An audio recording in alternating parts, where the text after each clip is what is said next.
নমস্কার বন্ধুরা, কেমন আছেন আপনারা সবাই? আই এম নর্মদা চ্যানেলে আপনাদের সবাইকে স্বাগত জানিয়ে আজ আবার একটা নতুন ভ্লগ নিয়ে আমি চলে এলাম। আজ সকালে ঘুম থেকে উঠে দেখি মুষলধারে বৃষ্টি পড়ছে। আমি চলে এলাম বারান্দায়, এসে দেখি আমার রক্তজবা গাছটায় খুব সুন্দর একটা ফুল ফুটেছে। ব্যাস, আমার মনটা আনন্দে ভরে উঠলো। আমি অমনি চলে গেলাম বাকি জানলাগুলো দেখতে আমার অন্য গাছগুলো কি করছে। এসে দেখি রাবার গাছটা বৃষ্টিতে স্নান করছে। ওয়াও, দেখে দারুণ লাগলো। তো যাই হোক, এরপরে আমি চা বানাতে চলে গেলাম। বাঙালির সকাল চা ছাড়া কি জমে? তো যাই হোক, চাটা বানিয়ে নিচ্ছি। এরপরে হাজব্যান্ড আর আমি জমিয়ে চা খাবো বৃষ্টির সকালে, আর তারপর ব্রেকফাস্টের পালা। ব্রেকফাস্টে আজকে একটা অদ্ভুত জিনিস বানাতে চলেছি, মানে আমি জানি না কি বানাচ্ছি, জাস্ট হাতের কাছে যে ইনগ্রিডিয়েন্টগুলো রয়েছে সেগুলো দিয়ে একটা হেলদি কিছু বানানোর চেষ্টা করছি। তো প্রথমেই দুটো ডিম ফাটিয়ে নিলাম, দিয়ে ওটাকে ভেজে নিলাম। তারপরে এই কেটে রাখা সবজিগুলো কড়াইয়ে একটু অলিভ অয়েল দিয়ে নেড়ে চেড়ে নিলাম। সবজির মধ্যে কী কী দিয়েছিলাম? পেঁয়াজ, গাজর, ক্যাপসিকাম, বিনস, টমেটো আর স্প্রিং অনিয়ন, আর একটুখানি রসুন কুচি, একটু আদা কুচি, এইসব দিয়ে ভালো করে তেলের মধ্যে সবজিগুলোকে নেড়ে নিলাম। তারপর তাতে মিশিয়ে দিলাম একটুখানি নুন, মানে স্বাদ মতো, একটু নুন, একটু গোলমরিচ আর একটু চিনি, এই সবগুলো দিয়ে ভালো করে মিশিয়ে নিলাম।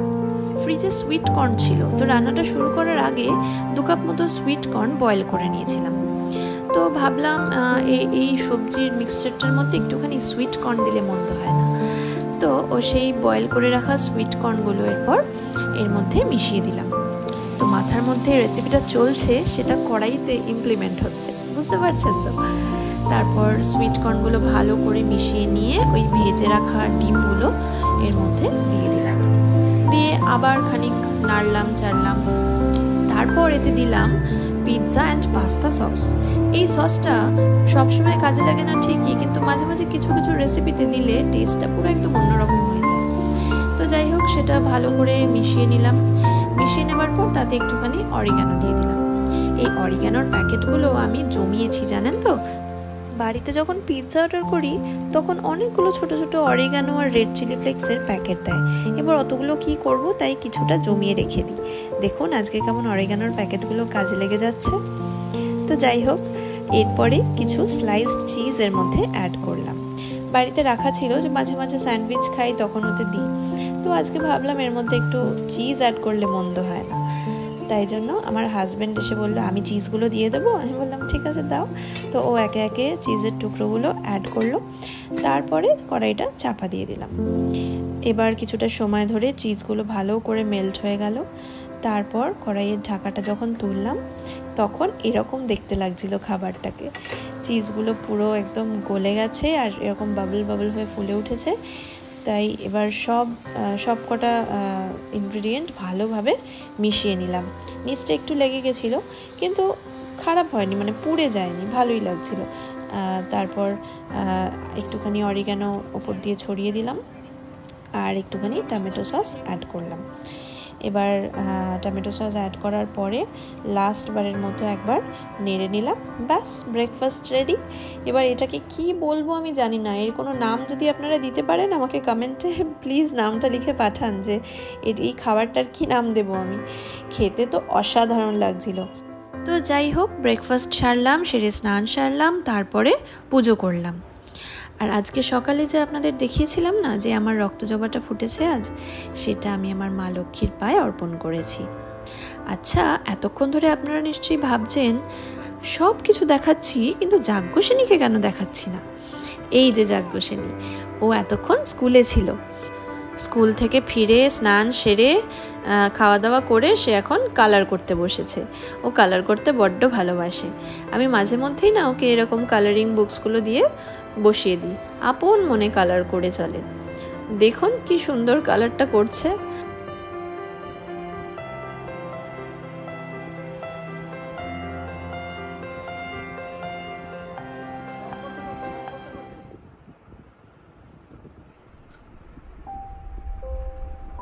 বাবা এসে এক টুকরো চকলেট দিল হাতে, ব্যাস আর পায়ে কে, খুশিতে আত্মহারা। কালার করা ভুলে গিয়ে এখন চকলেটে মন দিয়েছে। তো যাই হোক, বিকেলবেলা ওর সুইমিং ক্লাস থাকে। রোজকার মতো আজও নিয়ে গেছিলাম সুইমিং ক্লাসে। এই যে পিঙ্ক কালারের কস্টিউম পরে বসে আছে, পা দোলাচ্ছে, ওইটা যাজ্ঞসেনী। দেখুন জলে নেমে কি কাণ্ডটাই না করে।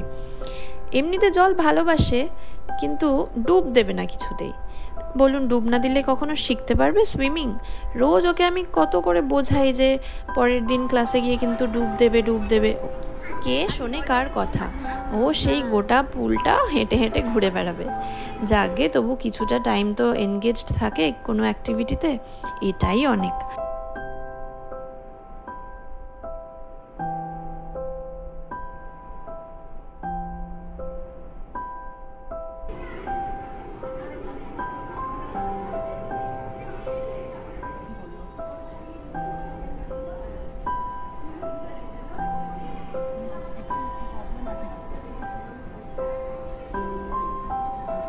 বাড়ি ফিরতে ফিরতে মোটামুটি সন্ধে হয়েই যায়। তো আজকে দেখি বাড়ি ফিরেছি আমরা, তার কিছুক্ষণ পরেই বরবাবাজি এসে ঢুকেছে। হাতে আবার কিসের যেন একটা প্যাকেট। কিসের প্যাকেট এটা দেখি তো? মিত্র ক্যাফে থেকে কিছু একটা নিয়ে এসেছে। দেখি কি নিয়ে এসেছে, খুলি। এটা তো সারপ্রাইজ, আমাকে বলেও নি আজকে আনবে যে কিছু। বাবা, ফিশ ফ্রাই মনে হচ্ছে, দারুণ ব্যাপার তো। যাই, চট করে চাটা বানিয়ে ফেলি। ব্যাস, চা বানানো হয়ে গেছে। এবার যাই ঘরে, দেখি কি করছে। ফিশ ফ্রাই দিয়ে জমিয়ে চা খাওয়া যাবে। নিয়ে এসছি, ওঠো, লাইটটা জ্বালো। মিত্র ক্যাফের ফিশ ফ্রাই সত্যিই খুব ভালো খেতে। সঙ্গে স্যালাড দেয়, এক টুকরো আলু সেদ্ধও দেয়, যেটা খুব ভালো লাগে ফিশ ফ্রাই দিয়ে খেতে, আর দেয় কাসুন্দি। তো দুজন মিলে বসে জমিয়ে ফিশ ফ্রাইটা খাচ্ছি, সাথে চা তো আছেই। আর যাজ্ঞসেনী সুইমিং থেকে ফিরে খেয়ে দিয়ে এত টায়ার্ড হয়ে থাকে, ঘুমিয়ে পড়ে। তো এরপর ফিশ ফ্রাই খাওয়া শেষ, ঝিরিঝিরি বৃষ্টি পড়ছে, আর সাথে আমরা শুনছি হিমু আমার বরের খুব ফেভারিট একটা ক্যারেক্টার। তো সেটা শুনতে শুনতে বৃষ্টিটা এনজয় করছি।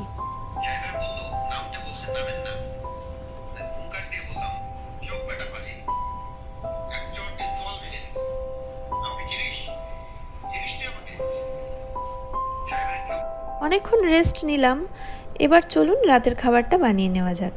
আজকে আমি রাতের খাবারে একটা গোলা রুটি টাইপের একটা জিনিস বানাবো। ঠিক গোলা রুটিও নয়, তো যাই হোক, সেটার জন্য একটু সুজি, দই, আটা, কর্নফ্লাওয়ার, নুন, মিষ্টি, তারপর গোলমরিচ আর কিছু সবজি, গাজর, ক্যাপসিকাম, পেঁয়াজ এসব কেটে ভালো করে মিশিয়ে নিলাম, আর একটা ডিম ওতে দিয়ে ভালো করে মিক্স করে নিলাম। এইবার সেই মিশ্রণটা কিছুক্ষণ রেখে দিয়েছিলাম যাতে সুজিটা একটু ফুলে যায়। তারপর একটা প্যান নিলাম, নিয়ে অল্প একটু তেল দিয়ে সেটার মধ্যে এরকম গোল গোল করে রুটির শেপে জিনিসটা ছড়িয়ে দিলাম।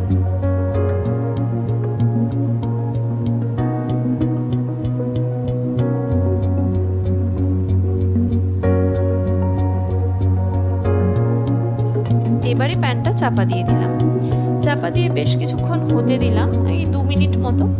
তারপর যখন চাপাটা খুললাম তখন দেখি কিছুটা হয়ে এসেছে রুটিটা।